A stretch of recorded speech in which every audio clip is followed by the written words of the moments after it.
kind of do a little sort of summary here for what we're doing with the company and where we are. And basically, we wanted to create the first environmental friendly cars without any compromise.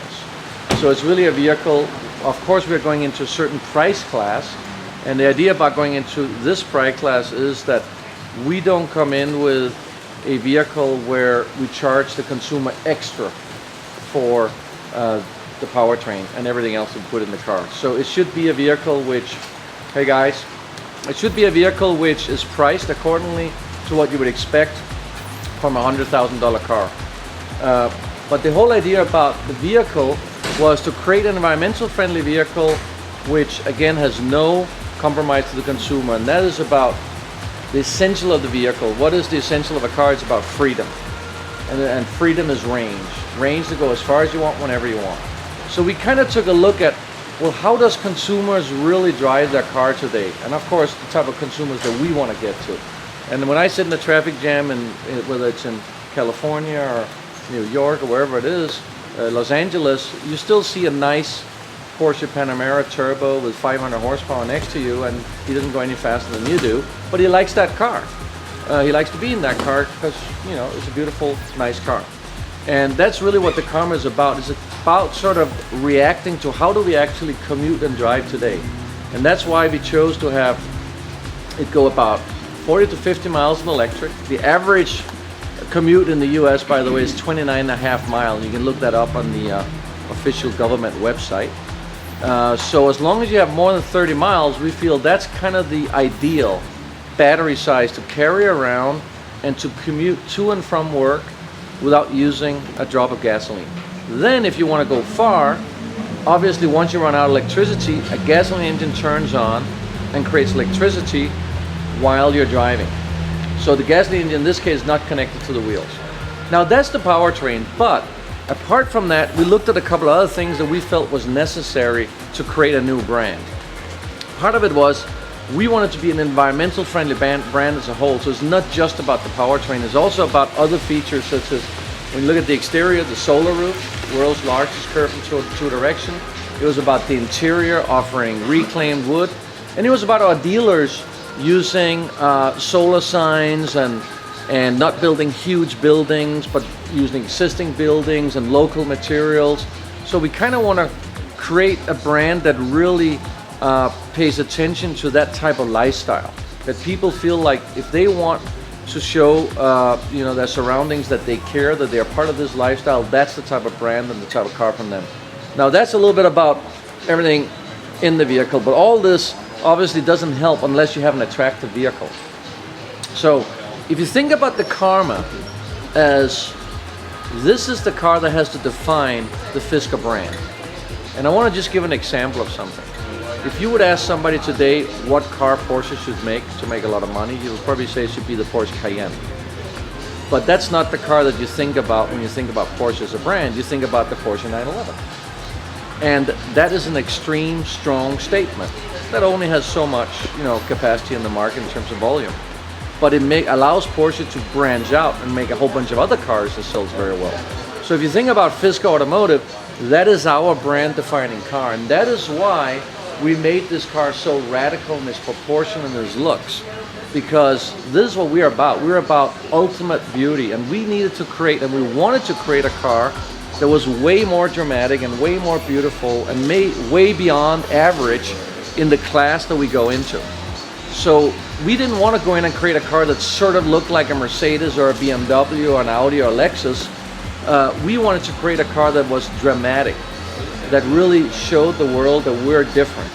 And that's why this car is so designed the way it is, with the extreme, you know, hips on the rear, all the real estate, the long hood, the dramatic lines and the proportions of the car. And I think when you see this car driving around the street, you will notice it right away, and when you drive it, you'll notice the attention it gets.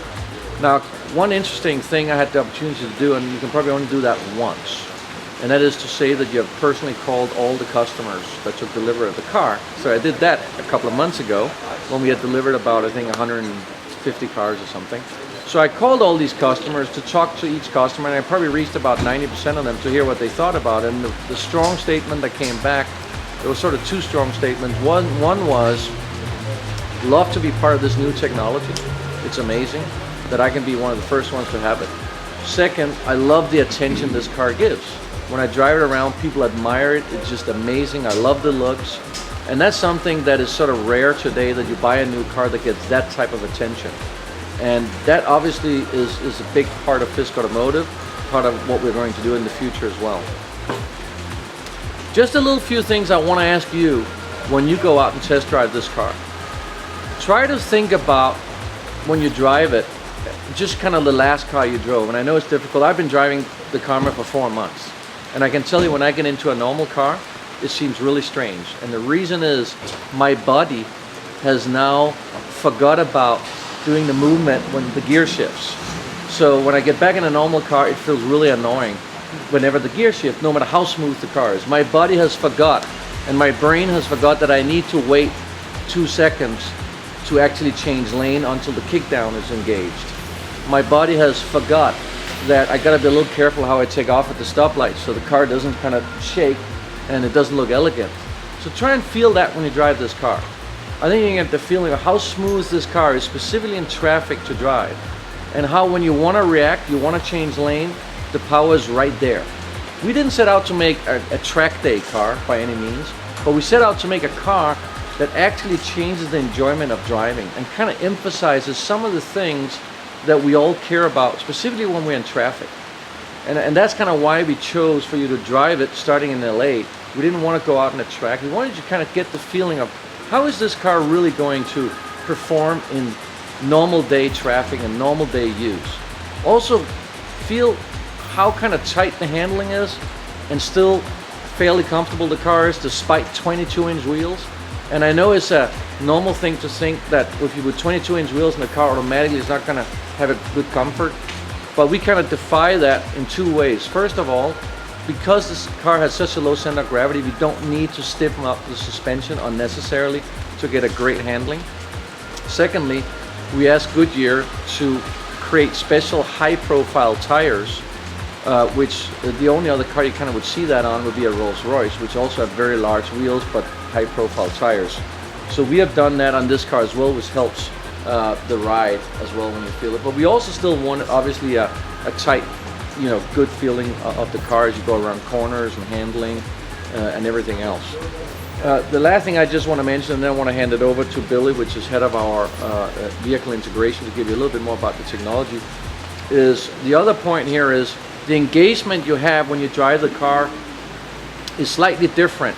And it may be something, and I'm going to tell you this because I've driven it for four months now, but you wouldn't probably think about it the first time you drive it.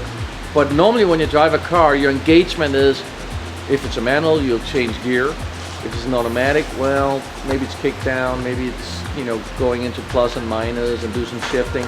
But in this car, what you start noticing, and when I start noticing driving it, when I get up to speed and I go a constant speed on the freeway, what I do is I actually put it into sport mode, which means the gasoline engine run, and it runs at a very low RPM, very quiet. We have no transmission. All we have is a rear end with our rear pumpkin with the two electric drive motors on it, so you feel no clutch engagement, nothing at all. It's just everything starts from dead zero with the electric motors and takes off from there. We have very high torque, literally from a little over a couple hundred RPM RPM on the electric motors, you have full torque, and that goes full torque to about 2,500 RPM, and it's an amazing amount. It's over 900 foot-pounds. Now, one of the things where you'll feel on that is, and this is what it allowed us to do it without a transmission, is there's not many cars that that even you might get a supercar that has a 900,000 foot-pounds. They're going through a transmission and everything. We're basically able to start off a car like it's in fourth gear. So we're just going completely from 0 to 125, all one gear, no shifting, and our high torque electric motors let us do that. They're also they're quite power dense, and they're fairly efficient, and those are one of the areas that are letting us get a really good mileage out of them also. We're selling well, and they're going up every day. Yesterday we sold 30 cars and got 12 new orders. That's the latest news I have for you.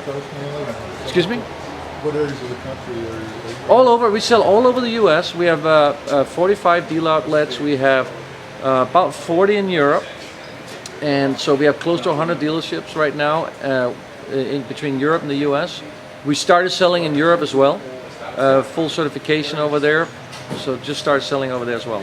Final question, how's your financial situation? You still up in the air in terms of the car? No, I mean, that's a little bit of the misinformation. I would like to say we would prefer being a car company and not a political party, but it seems like we are the political football at the moment. So maybe just to clear a few of these things. Basically, we decided not to take any more drawdowns of DOE funding since May last year. We've been funding ourselves. And right now, as we're selling Karmas, we are a viable self-funded company based on the Karma. Now, the remainder of the DOE loan is for the Nina, and that's what we are negotiating milestones on. And we obviously want to set some milestones where we took the learnings from the Karma and apply them to some reasonable milestones that we feel we can fulfill. So that's what we're negotiating right now.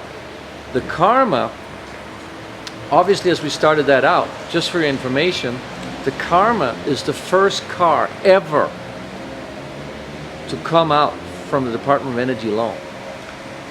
That was funded partly by the Department of Energy and is on the road for sale, fully certified in Europe and the US, and it's the first car ever to come out of anything that DOE has funded.